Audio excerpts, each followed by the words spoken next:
Anak ini punya 1 juta dolar saat usianya baru 11 tahun, tapi semua uang itu bukan dari pemberian orang tuanya. Sehari sebelumnya, ia terjatuh dari sepedanya, lalu sebuah mobil menabraknya. Sepedanya hancur, dan saat si pengemudi turun, dia tidak meminta maaf lalu malah menuduh anak itu yang telah merusak mobil. Orang-orang pun mulai berkumpul untuk menonton.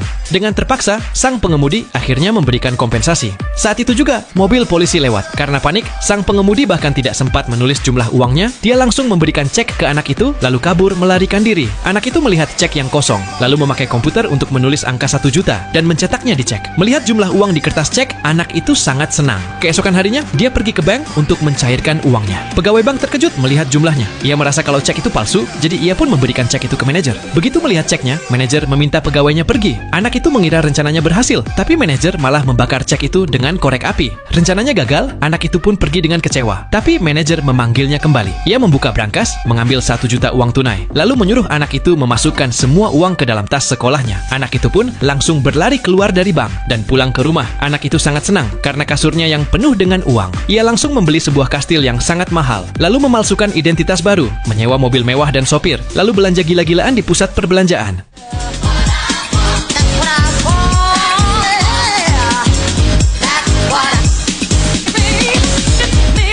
Ia bersikeras makan es krim langsung dari ember yang sangat besar. Villa barunya diubah jadi taman bermain, bahkan ia balapan mobil di dalamnya. Setiap hari, hidupnya penuh kemewahan. Suatu hari, anak itu menggelar pesta di rumahnya. Banyak orang kaya datang, lalu bos datang meminta uang deposit. Anak itu mencoba membayar lewat komputernya, tapi ia baru sadar uangnya hanya tersisa 332 dolar. Hanya dalam 6 hari, entah bagaimana, ia sudah menghabiskan uang 1 juta dolar. Saat ia sedang duduk diam di aula, orang yang telah memberinya cek dan manajer bank datang menemuinya. Mereka meminta uang 1 juta itu dikembalikan. Anak itu hanya bisa mengakui bahwa uangnya sudah habis. Pria itu pun tertawa keras. Ia tak percaya anak itu bisa menghabiskan 1 juta dolar hanya dalam 6 hari. Saat itu, manajer bank menyarankan menjual villa dan anak itu pun langsung kabur. Pada akhirnya, anak itu pulang ke rumah. Keluarganya sudah menyiapkan kue ulang tahun. Saat itu, akhirnya ia sadar bahwa kebersamaan dengan keluarga adalah hal terindah dibanding harta kekayaan. Sekarang pertanyaannya, apa yang akan kamu lakukan jika punya uang 1 juta dolar?